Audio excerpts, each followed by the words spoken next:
আসসালামু আলাইকুম বন্ধুরা, আশা করি সবাই ভালো আছেন। আপনাদের দোয়ায় আলহামদুলিল্লাহ আমিও ভালো আছি। আজকে আপনাদের সাথে কথা বলতে আসলাম ইউরোপের ছোট্ট একটি দেশ এস্তোনিয়া নিয়ে। এস্তোনিয়া এমন একটি দেশ যেখানে আমরা খুব স্বল্প খরচে আমাদের ইউরোপে যাওয়ার স্বপ্ন পূরণ করতে পারবো। সেই দেশ সম্পর্কে কথা বলতে যারা প্রবাসী যায় ইউটিউব চ্যানেলে নতুন, তাদের সবাইকে রিকোয়েস্ট করব চ্যানেলটি সাবস্ক্রাইব করে পাশে থাকা বেল আইকনটি অন করে দেবেন, এবং যারা অলরেডি সাবস্ক্রাইব করে রেখেছেন তাদেরকে অনেক অনেক ধন্যবাদ। ভিডিওটি না টেনে সম্পূর্ণ দেখার চেষ্টা করবেন, তাহলে সব কথা বুঝতে পারবেন। কথা না বাড়িয়ে চলুন মূল ভিডিওতে যাওয়া যাক। পূর্ব ইউরোপের এই দেশটি আর্থিকভাবে খুবই উন্নত, তার আশেপাশে যে দেশগুলো আছে তার চাইতে অনেক ভালো। সেখানকার জীবনযাত্রার মান অনেক ভালো, উন্নত দেশগুলোর তুলনায় কোনো অংশে কম না। কিন্তু এখানে আপনার দৈনন্দিন জীবনের যে খরচ তা ইউরোপের অন্য দেশের তুলনায় অনেকটা কম। যেমন ইতালিতে যদি আপনি প্রতি মাসে আপনার থাকা খাওয়ার জন্য 700 থেকে 800 ইউরো খরচ হয়ে থাকে, সেই জায়গায় এস্তোনিয়ায় সেই খরচ আপনার অর্ধেকে চলে আসবে। প্রায় 300 থেকে $350 আপনি সেটা ম্যানেজ করতে পারবেন। যে ইটালির তুলনায় এখানে বেতনটাও একটু কমই হয়ে থাকে, হয়তো এই জন্য, অথবা এশিয়ার খুব কাছে বলেই এমনটা হয়ে থাকে। অন্য সব দিক দিয়ে ইউরোপের তুলনায় এই দেশ কোনো অংশেই কম না। পৃথিবীর একমাত্র দেশ যেটাকে কান্ট্রি বলা হয় সেটা হচ্ছে এই এস্তোনিয়া। 2005 সাল থেকে তারা তাদের সমস্ত কাজকর্ম এমনকি ভোট পর্যন্ত দিয়ে থাকে তারা অনলাইনের মাধ্যমে। তাহলে বুঝতেই পারছেন কতটা উন্নত দেশ তারা। এস্তোনিয়াতে যারা যেতে চান তাদের জন্য খুবই সুখবর, কারণ এস্তোনিয়াতে কিছু কিছু কাজ আছে যেগুলোতে আপনি খুব অল্প টাকাতেই যেতে পারবেন। আপনার বিমান টিকিটের টাকা হলেই শুধু চলবে। সেই কাজগুলো কি?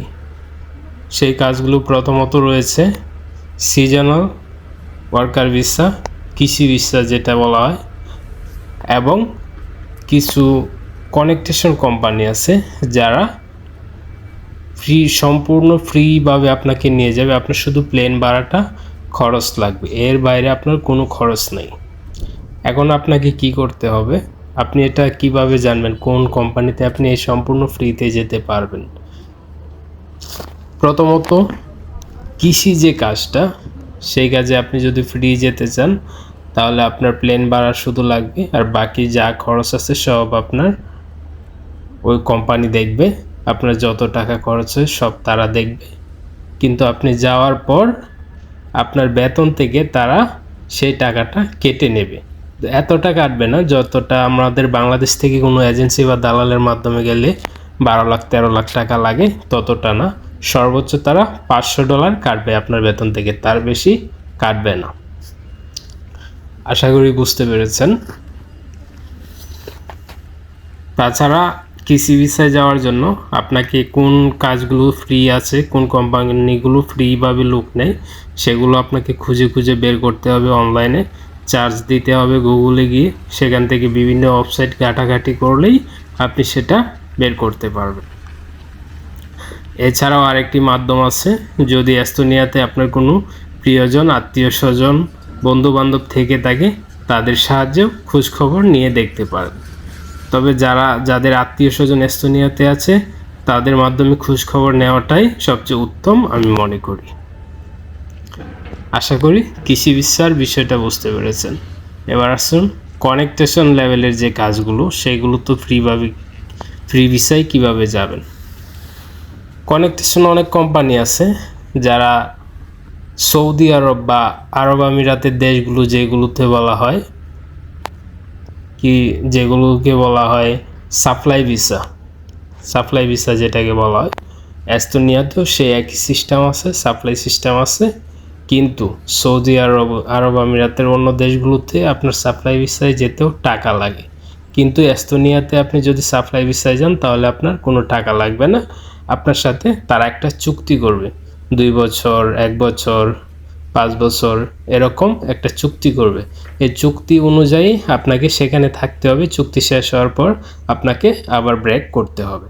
আর যদি আপনি সেখানে থাকতে চান তাহলে তাদের সাথে কথা বলে আবার নতুন করে তাদের সাথে কন্ট্যাক্টে যেতে হবে। এখন আপনি সেই কোম্পানিগুলো কিভাবে বের করবেন, কোন কোম্পানিগুলোতে ফ্রিভাবে যাওয়া যায়, সেই কোম্পানিগুলোতে যাওয়ার জন্য আপনাকে গুগলে গিয়ে বিভিন্ন কানেকশন সাইট চার্জ দিতে হবে যেগুলোতে তাদের ওয়ার্কার প্রয়োজন আছে সেগুলোতে। আর আরেকটি মাধ্যম, এই যে আপনার আত্মীয় স্বজন বন্ধু বান্ধব যদি থেকে থাকে এস্তোনিয়ায় যারা এইসব লেভেলে কাজ করে, তাদের সাথে যোগাযোগ করলেও আপনি অনেক কোম্পানি পেয়ে যাবেন যারা বাংলাদেশ থেকে এভাবে শ্রমিক নিয়ে থাকে। তারাও আপনি যাওয়ার পর আপনার বেতন থেকে আপনার টাকা কেটে রাখবে তাদের যত টাকা খরচ হয়েছে। তবে এখানে একটা জিনিস মনে রাখতে হবে, এই ভিসাগুলো কিন্তু সেনজেন ভিসা না। এই ভিসাগুলো দিয়ে আপনি অন্য কোনো ইউরোপের দেশে ভ্রমণ করতে পারবেন না বা যেতে পারবেন না। আপনাকে এস্তোনিয়াতেই থাকতে হবে। এবং আপনি যদি সেখান থেকে পালিয়ে যান সেটা ভিন্ন বিষয়, কিন্তু আপনি বৈধভাবে কোনো দেশে ভ্রমণ করতে পারবেন না। আপনাকে এস্তোনিয়াতেই থাকতে হবে।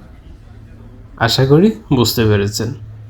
ইউরোপ সম্পর্কে এই চ্যানেলে প্রতিনিয়ত নতুন নতুন ভিডিও আপলোড করা হয়। সবাই সঙ্গে থাকবেন, পাশে থাকবেন। সবার প্রতি ভালোবাসা রইল। দেখা হবে আবার নতুন কোনো ভিডিওতে। সবার সুস্বাস্থ্য কামনা করে আজকের মতো এখানেই শেষ করছি। আল্লাহ হাফেজ।